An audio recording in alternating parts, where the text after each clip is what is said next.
Yeah. Hi. You found your way here then? I did. Yeah, jolly good.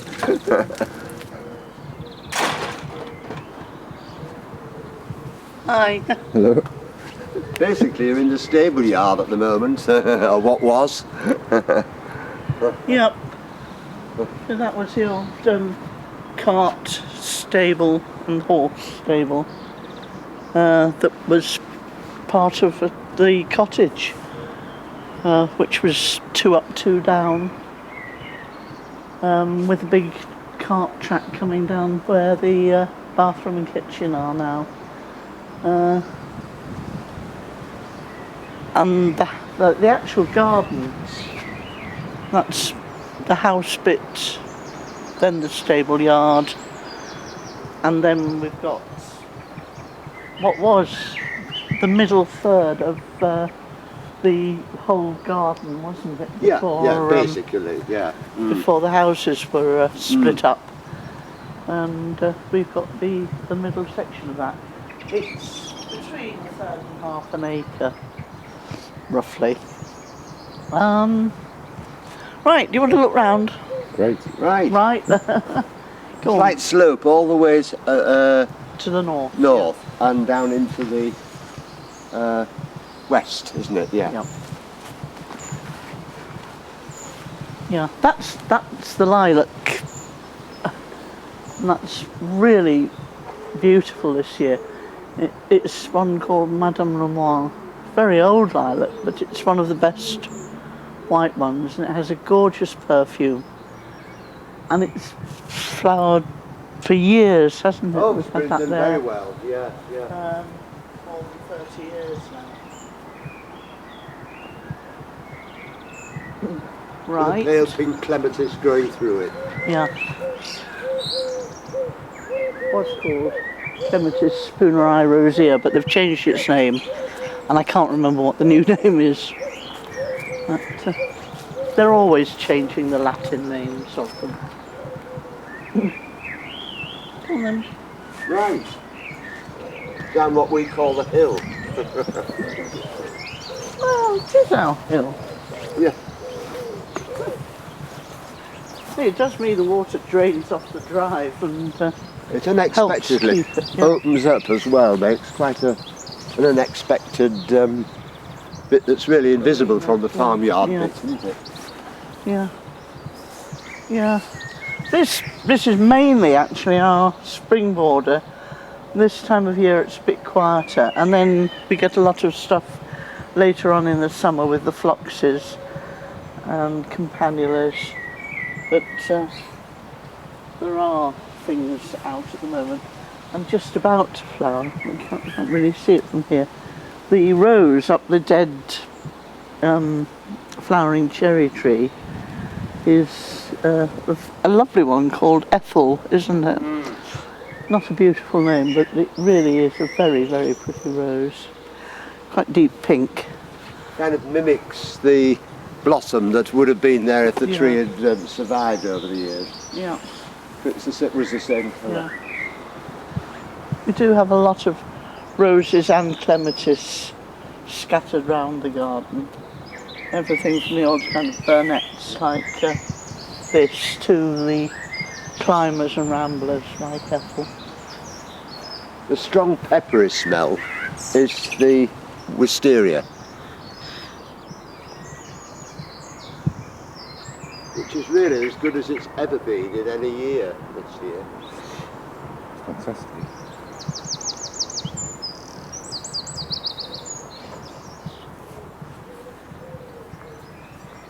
Yeah, we have had years where just as they're about to open, the flowers have caught the frost.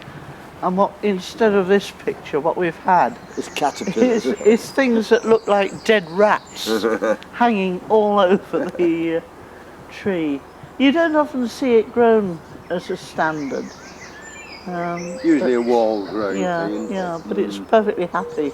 Again, it's one that's been in there for over 30 years and perfectly happy. And then when the flower falls, the lavender that's underneath is flowering, and the larger leaves of green under there are all Miss Wilmot's ghost. It's an eryngium, Which like a thistle. Those ones? Yeah, Oh, right. yeah. That's right. What have we got over here? Yeah, that. Again, it's about to come into flower. That's a tulip tree. Not a native thing. It's been around since the 18th century, hasn't it?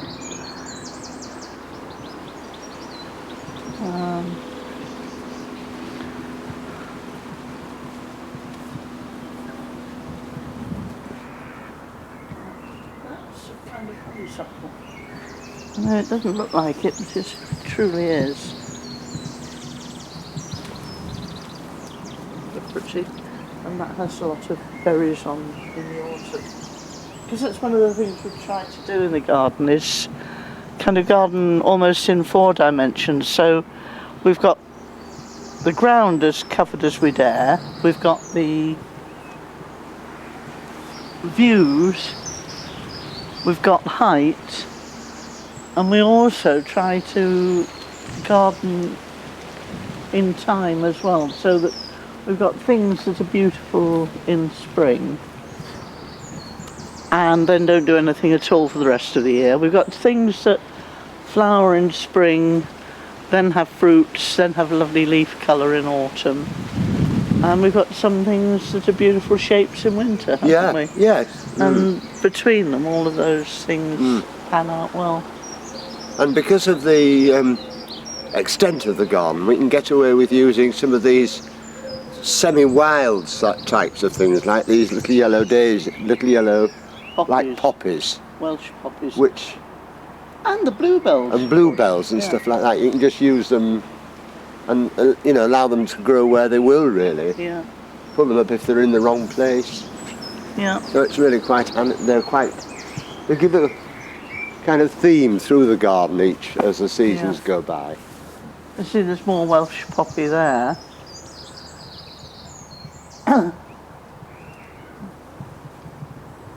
And the rose is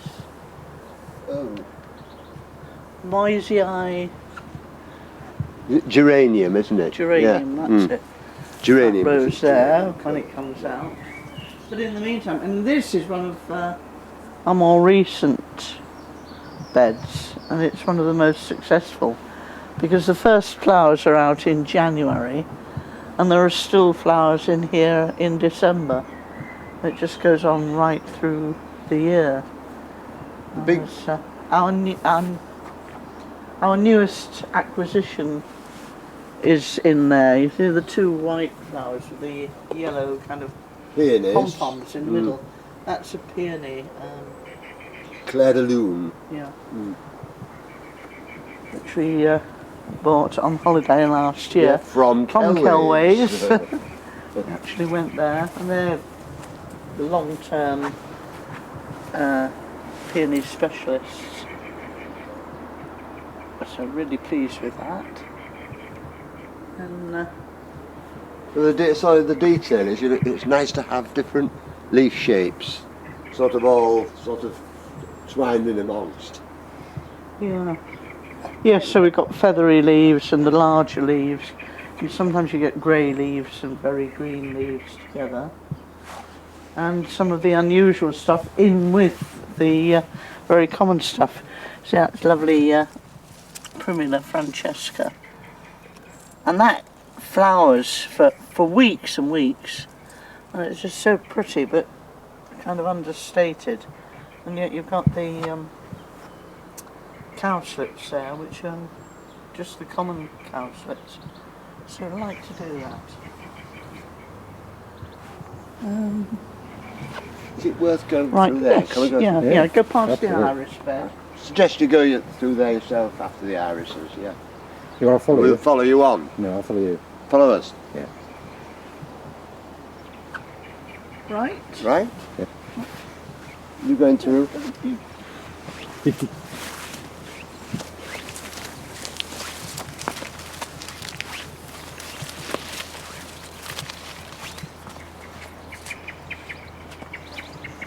Can't see the Solomon's seal there.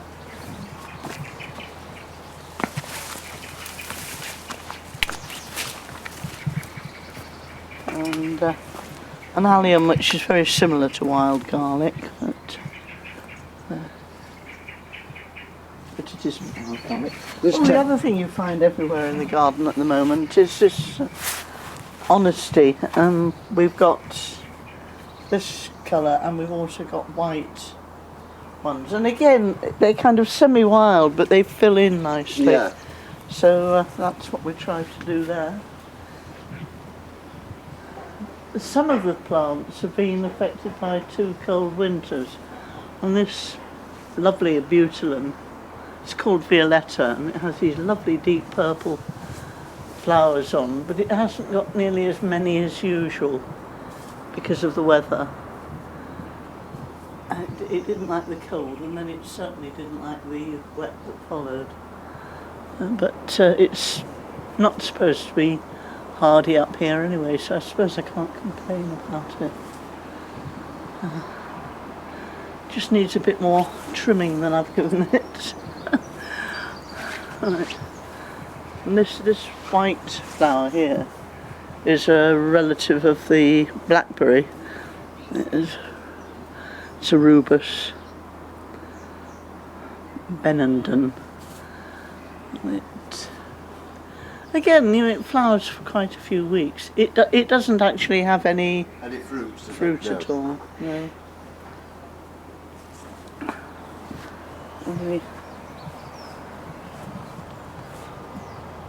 What Nicky calls a swamp was a pond at one stage, but the water irises have taken over, so we leave them and the frogs to it. But somewhere in there is water. But it seems to keep fairly sweet, doesn't it? It never smells or anything, you know. So it's best to leave it, really. Yeah. Yeah. They're blue, those irises, when they come out. And the plant there that's just about to come into bloom, that's a Philadelphus, but the golden leaf one, which prefers a fairly shady position. And this is on the north of the windbreak, so it gets the shade. But when the wisteria is finished, that's open, and you get this wonderful smell from here instead of where the wisteria is. So it all balances out, which is the idea. Another kind of honeysuckle here.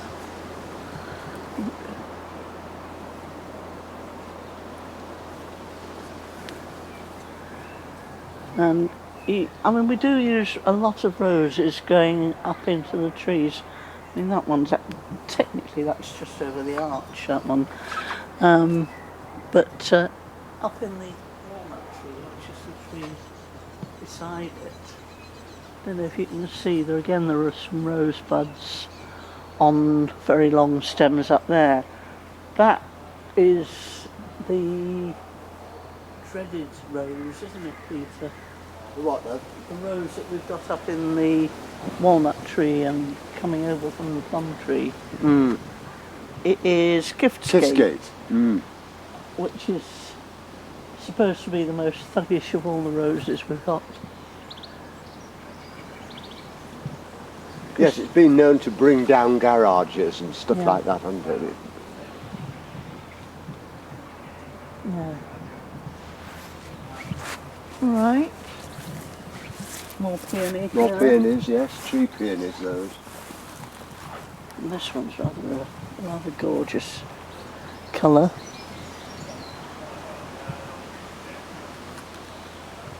That one does flower reliably every year. The other tree peony in this bed flowers very reliably every other year. This is another year.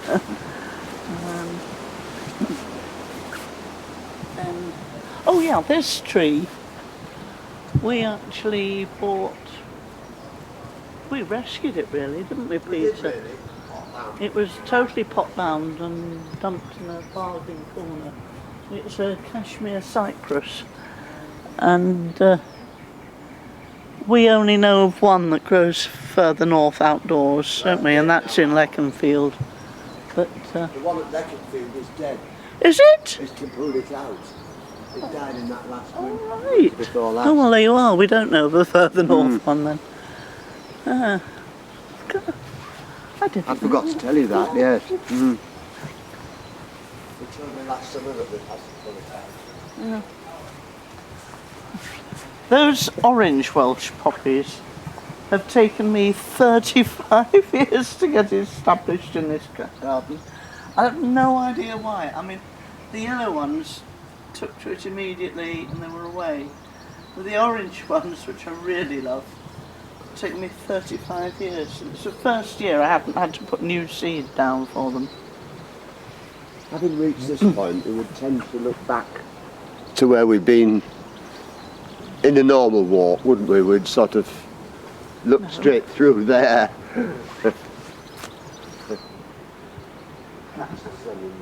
Through the trees. Underneath the quince, this is a type of cow parsley, but it is a horticultural one. It was actually mentioned in the Chelsea programmes this year. It's called Ravenswing because of the dark leaves. But it is pretty with the very delicate flower heads. It's a case of pulling up what we don't want of that.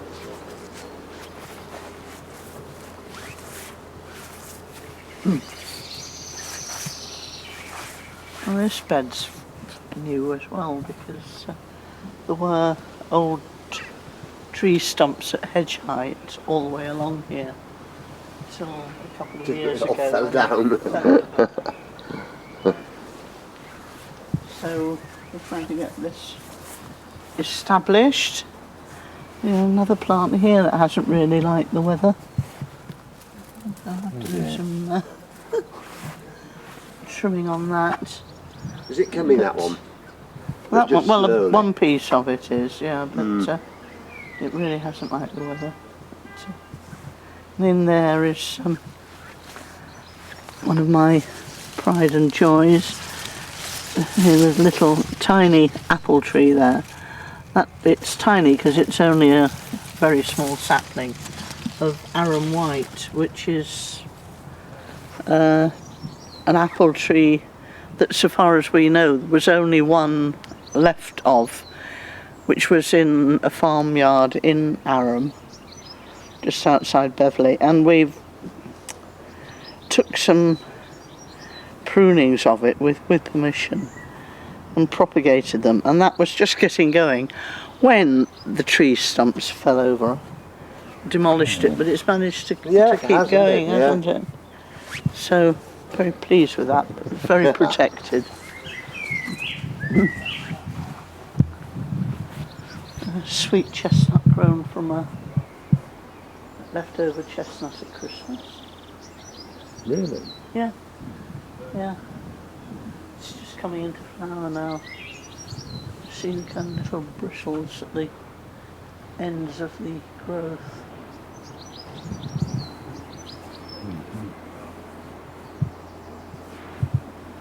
It's another Butylon. Tennant's White, this one's called. What's that one called then? Tennant's White.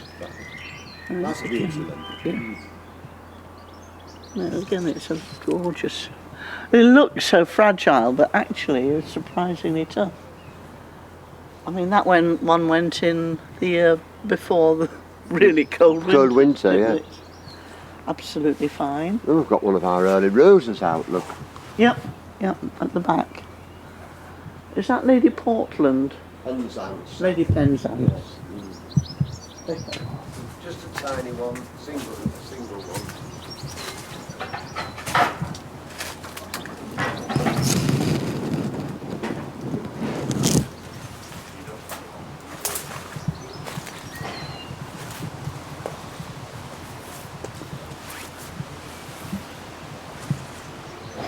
This is basically everything from white through to dark blue and cream to deep orange. Again, at different times of year, different bits of it gets emphasised. in spring it was very much creams and yellows, and at the moment the variegated white honesty's just going, but we've got the camasias with spikes coming through and opening, flowering, and then the yellow scadius and yellow rose coming through, white pinks. Lovely.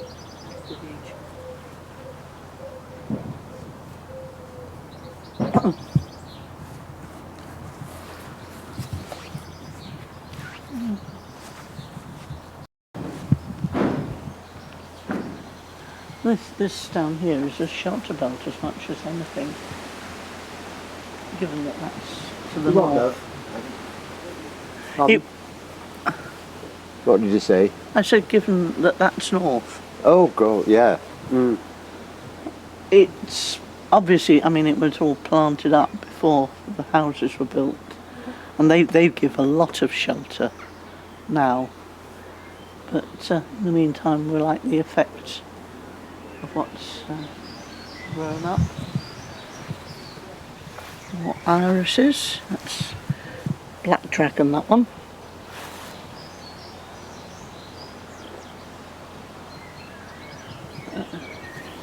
It is surprising, really, what has proved hardy. And the Moroccan broom, again, it's in bud at the moment. I see, but it has,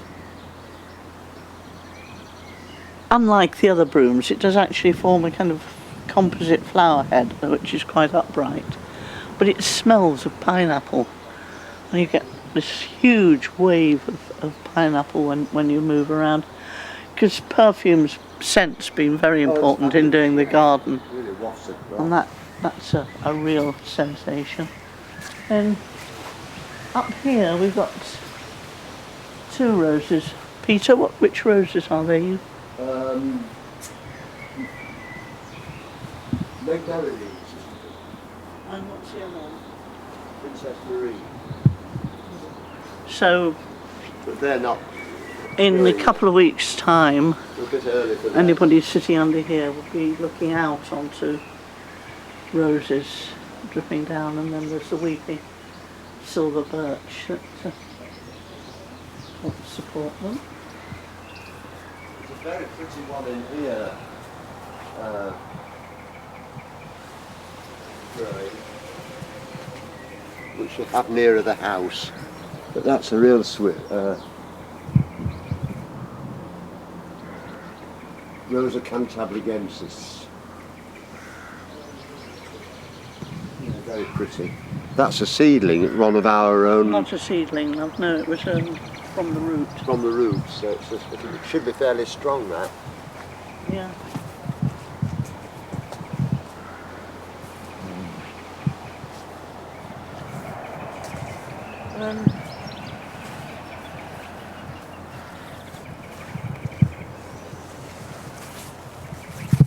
Over here, what have we got?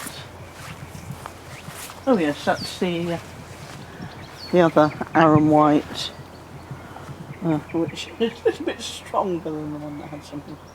Got a lot of old apples, I mean old varieties, not old trees. And I've got more and more interested in northern apples, and obviously the arum white ones, but the little one there is Hornsey herring, and that's one that any woman in Hornsey who got married, it was in Victorian times I think, was supposed to take a cutting of a Hornsey herring apple tree with her as part of her wedding Dowry, I suppose, yeah. So yeah, that's Hornsey herring, arum white. This is an old one, but it's not northern particularly. Blenheim orange. And then, thanks to a bargain at Aldi, replaced the very rickety supports for the loganberries with rose arches. And the what looks like dock growing in that big pot there is actually horseradish. It still manages to get into the soil, and it's an absolute bugger to get rid of, but which is why I try to keep it in there. It's another of the old variety of apple. That one's got the improbable name of lady's finger of Offaly. I think it's an Irish variety.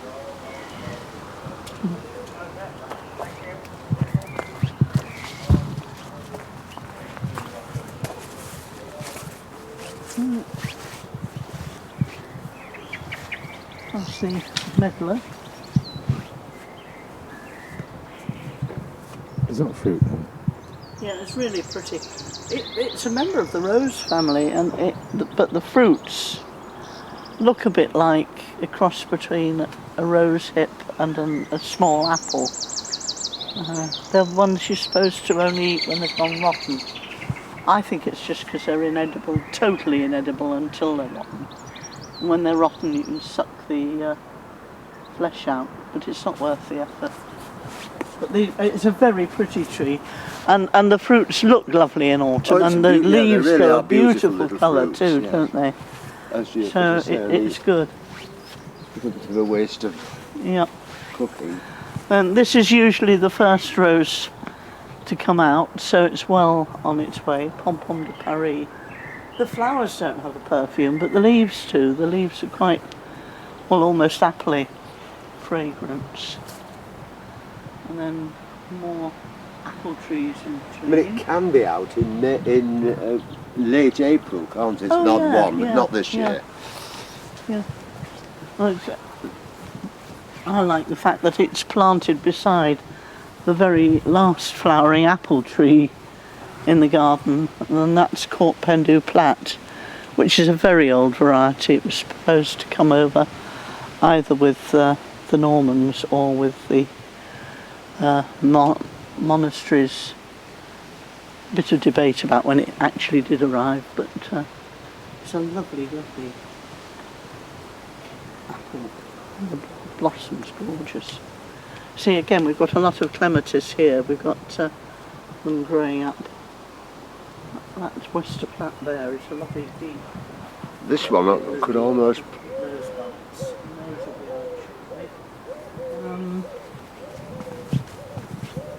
Keep looking at it and hoping that it will be out for tomorrow. Yeah.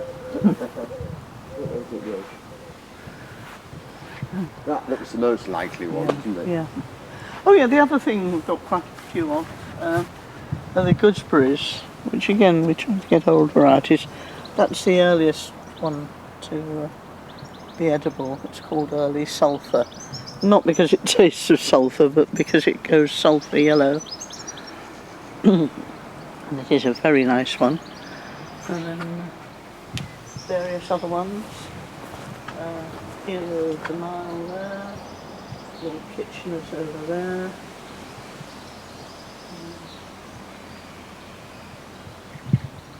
Lurking in the bushes. Seems kind of appropriate for him. And then, oh, this is another thing I mean about trying to garden in time as another dimension. It looks like it's not dead. I know it looks dead, but it's a gladitsia with coppery coloured leaves, which you see they're only just beginning to unfurl. And it is the last tree in the garden to actually have is, isn't it? Yeah, yeah. Leaves, and it's about the first one to drop, which means that we can grow it here without the shade being a problem. And it won't ever be a big tree at all. I mean, well, none of them really will be. Another rose just beginning to open. That's climbing Cecile Brunner over there. We did have a mulberry tree where the gap is between the two red currant bushes. and I bought it as a black mulberry because I love them. And it took 12 years to come from planting to fruiting. And when it fruited, we found we'd been sold the wrong variety, and it was a white mulberry, which is great for feeding silkworms, but is utterly useless picking as a fruit. So Andy Gillespie helped us take that down this winter. And it means everything's getting back into a different balance down here now. Yeah. We're getting a lot more light. It is actually, isn't it? Yeah. Mm. The larger tree to the south there, that's another apple tree. It's called Gascoigne Scarlet. And that was one that was in when we came into the garden, 35 years ago. And we believe it was planted in the 1890s. But it still fruits very well. Oh, brilliant. Very reliably. Yep. And round the pond, ancient rose trees from the 1920s, from which you get about one flower a year from. Especially if you forget to feed them. Yeah. They're his. Right. Right. That's your territory. We're going now, and we'll walk through into what used to be the rose garden, but it is now known as the old rose garden because we've replanted it with herbaceous stuff. It's got a lot of roses. But it's still got a few roses hanging about. Yeah. That's a nice old new thing. This one. Yeah, it's a new variety of petunia. It's called Queen Bee, is it? Is that what it's called? Very dramatic, very improbable. Right. Yeah.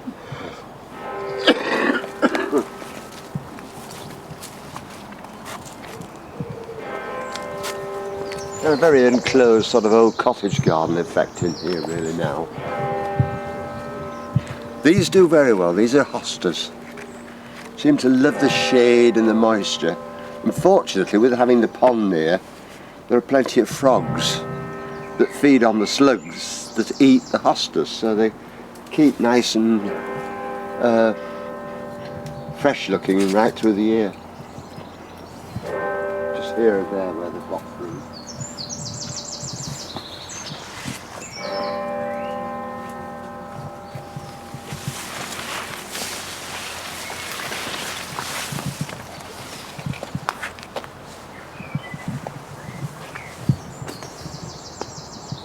Sheltered corner here.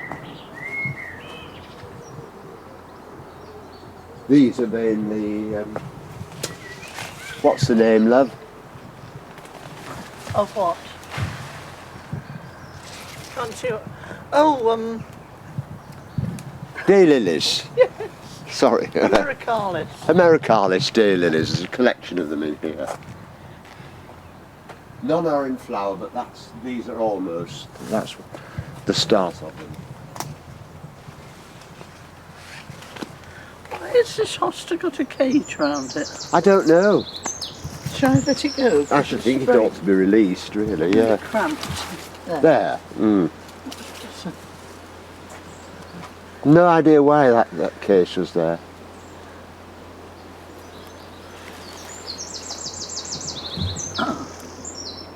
Because it says it's a delphinium. We're getting back to the main garden again now.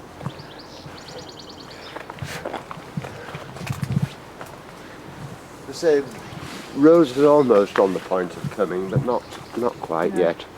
Actually, from here you can get the other point about the garden, which is there's only one place where you can see just about all of it at the same time.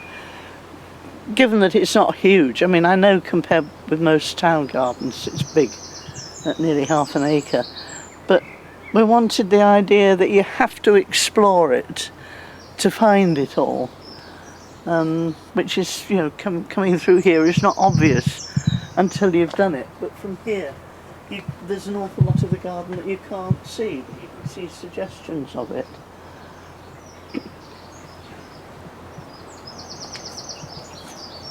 does lead out into the main lawn area again.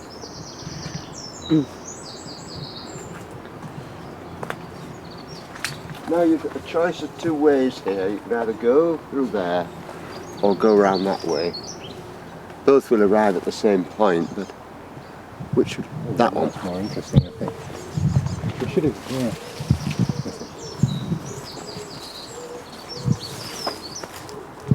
We got around here.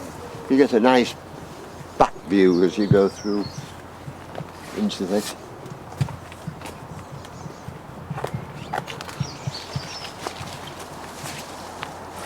I'll just put that down there for now. Oh yes, more Solomon seal, but these are variegated varieties. So you've got lovely stripy leaves. We use quite a few variegated types of things, yes. don't we, to give a bit more colour, but without too much sort of noise. That's another tree peony, that one. That one is lovely. That one. Really lovely, I have to confess, I nicked that as a seedling from Harlow Carl. Which, Very well. I mean, it was growing under one, and they do give a lot of seedlings. They're lovely eyes. They're all like that. Right, if you just come them down here.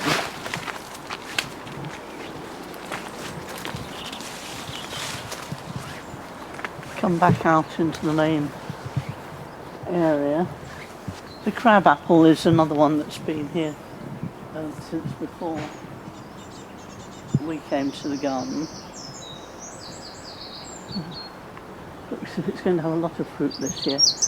And you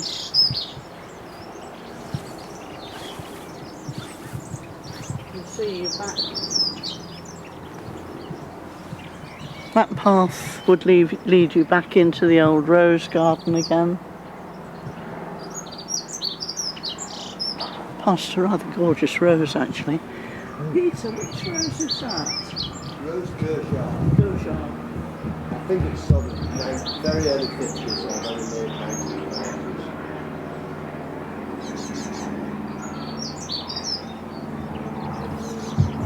And then this other path that leads you back into the That would take us. orchard area. I'll take that back when I come back. Yeah.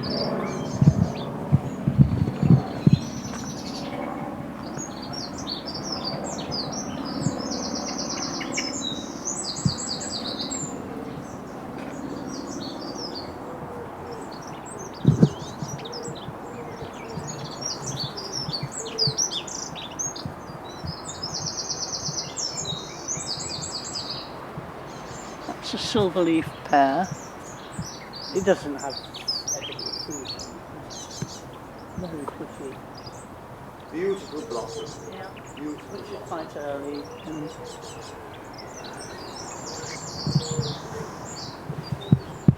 And the tree there is a copper beech, but it's Fagus rohanii, and it has a very, very pretty leaf. And lots of beech moths in autumn, so it's very popular with birds. And again we grow a clematis up that and a rose.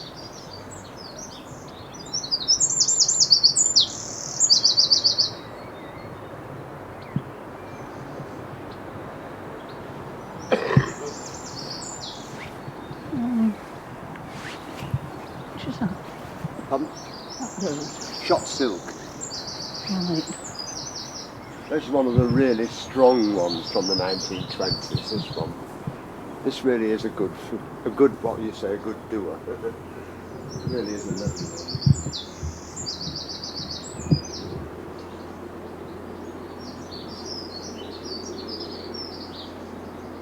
And Meg. That yeah, one. that's the first. Meg.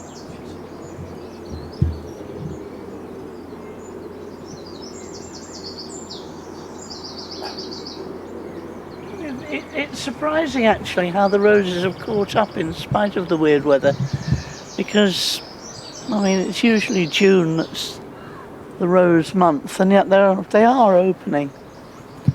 Yeah. Clematis again. This is a buddleia. We've got quite a few different sorts of buddleia, haven't we? Yes. This is the most graceful of the lot, I think. This is Buddleia alternifolia. Has very pale lavender-coloured flowers, really, in little puffs, balls, all the way down the stem. It will be flowering in 2 or 3 weeks' time, and it looks very pretty. And that's the earliest one. And then we have Buddleia globosa over in the back of the border there, which is the next one to flower, which has big yellow, well, big, they're the size of what, ping pong balls. Yeah, I suppose so. But lots of tiny flowers in an absolutely symmetrical ball of yellow, and they've all got a lovely honey scent, haven't they? They have, yes. Yeah. So, in the background. and then Sorry? Background of shuttlecock ferns. this pride and joy. Which we're discovering is quite a thug plant.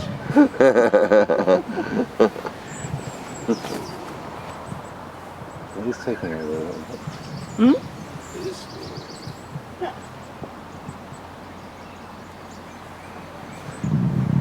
Yeah, we tried so long to get varieties of anchusa growing in the garden, and we planted them every spring, and by the autumn the supposed perennials died, and then suddenly some of the kind of basic anchusa seeded in the garden, and that goes on every year. You get this gorgeous blue, and it's much easier to control than the ordinary forget-me-nots, Oh isn't yes, it? and it doesn't go same into that time of awful flowering, white mould. doesn't get mildewed or anything, and it's a bit taller. I suppose it doesn't have the fairy effect that the forget-me-not has, but we like it very much. And pots of lilies, ready to take over from pots of tulips.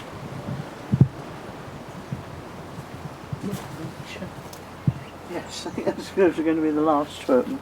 These have been really weird, these. I think they were called Baroque. Very twisted. That's another, you're under the white rubus that I pointed out further down. This is earlier to flower. It's called Olympic Double, and it's been in flower now for over a month.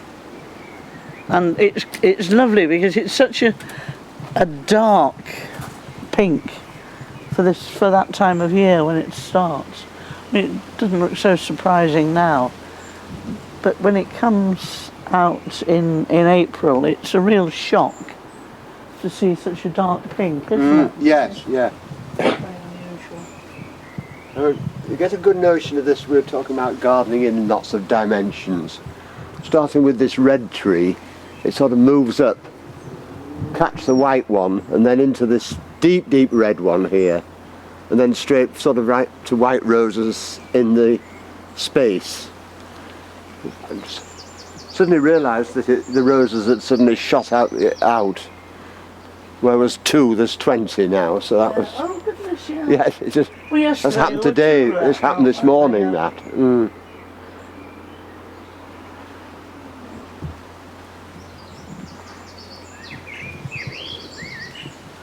Then there's the Japanese maples, including a very dead Japanese maple here. All the others have gone on. I think that was actually the oldest, wasn't it? The one that's died. So that was over 35. Not that that's an excuse. I don't know why it died. We've just been silly and let it, neglected it for a year or something like that, and of course it's died. But the others all seem to be doing extremely well. The bigger they get, the more of a nuisance it is to repot, isn't it? But, I still can't believe it's dead, that one. It's just well, it amazes is. me. That is a dead tree. Yeah, it's such a shame, isn't it? Don't get much deader than that. No. True. Yeah, oh, this is another of the gladiolus. You know, I was showing you the one that was just unfurling down near the veg garden. But you see, that one is called Golden Sunburst, is it? What? That gladiolus, Golden Sunburst. I think it's just called Sunburst. Oh, yeah. Sunburst. Anyway, when it opens up, it has kind of lime, very yellow lime green leaves, and they gradually get more standard green. Well, you can see how well in the end of May, and it's casting virtually no shadow apart from the branches. And then in early autumn, the leaves turn butter yellow and fall off. So really, that's the first one to drop in autumn, isn't it? And it's quite funny as well, because that's the one that does, well, it does a lot, but it does it in a very short space of time. But the rose that you can see in the white beam behind it, that's Rosa mutabilis, which all rose catalogues will say, first of all, won't be reliably hardy up here. Secondly, they say it grows to a maximum of 8 foot. So this one Well, is about 40 you can see foot. it up there. I mean, what would that be? 30 About foot, 20 isn't it? foot up there, that top flower. And it grows higher than that. And it flowers very soon after contact. Yes. And again, it's usually still in flower at Christmas. So, tree you think would be there all year round, doesn't do a lot for more than 6 months of the year. A rose which you think of as a seasonal thing, and that one has about 3 months rest in the year. It's been helped colour-wise at the moment by having a similar coloured honeysuckle growing amongst it. Yeah. Which gives it a bit more sort of push, doesn't it? Yeah. An impact. Yeah.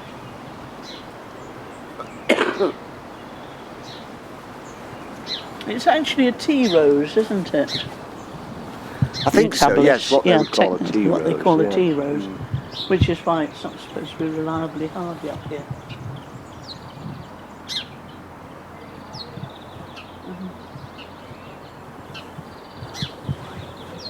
That's a memento from our German holidays. Bavarian witch. Bavarian witch ball. They all have them in their gardens. They do a lot of blast blowing, and that's one of the things that they do. And that's another, funnily enough, that's another memento German holidays. That cream That's rose, gruesome. yes. Marburg, that rose there. Which we really struggle to confirm. Yes, yeah. In America it's known as trade winds, isn't it? Yeah. Yeah. And behind it is a plant that you either love or loathe. And we love it, but if you don't like that kind of yellow, then it's your nightmare. But it's an azara, and it has the most gorgeous vanilla perfume. It's usually out at the beginning of May, isn't Yes. it? But, this year, It's much later, Much and later. at the same time as the rose, which Yeah. is quite extraordinary for us. that one's got an improbable name, this plant here. It's called a Poncaris. I think it's also known as a Japanese orange. It has a totally inedible, very small orange fruit, of which we've had 2 in all the time we've had the plant. Oh, clematis growing up there, take over when the azar is finished. Again, this is mainly blues with a few whites to keep it light. That's the parent of the little Rosa cantabricensis right down at the Right at the end. bottom of the garden, yes. Yes, this is in more opulence. Yeah. But it is extraordinarily beautiful.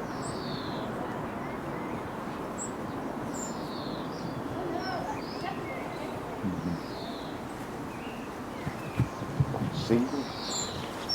Yeah, that's not right. Why is that single? Shouldn't be single. It's Stanwell Perpetual and it's a double. So I don't know why that's flowered single. Have to look. Maybe one of the stems is It might have just sort of sent out a bit somewhere of a around here. Is one of the original. That one's all. They're semi-single this year. How strange. Don't know what's going on there. But it's a very, very pretty road. find one that's double. No, I haven't. Oh, wait a minute, it's that one. Oh, that's more double, yeah. Mm. Yeah, that's more like it's supposed to be. Again, given its name Stanwell Perpetual, it does flower for most of the summer. But I've never seen single roses on this. So I don't know what's going on. Then pear tree.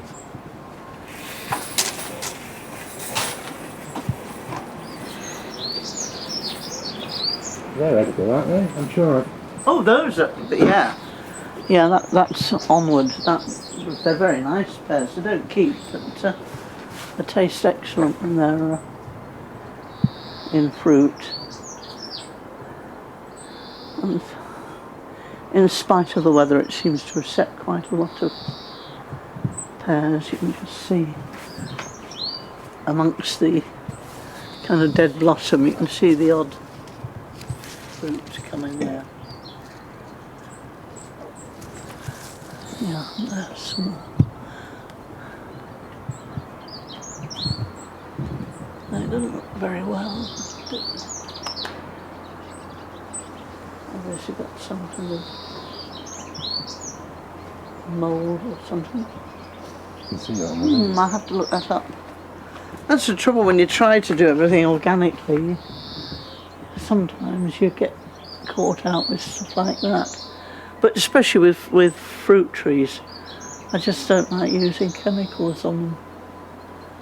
I'd rather have a tree with some kind of controlled blight than spray it with chemicals.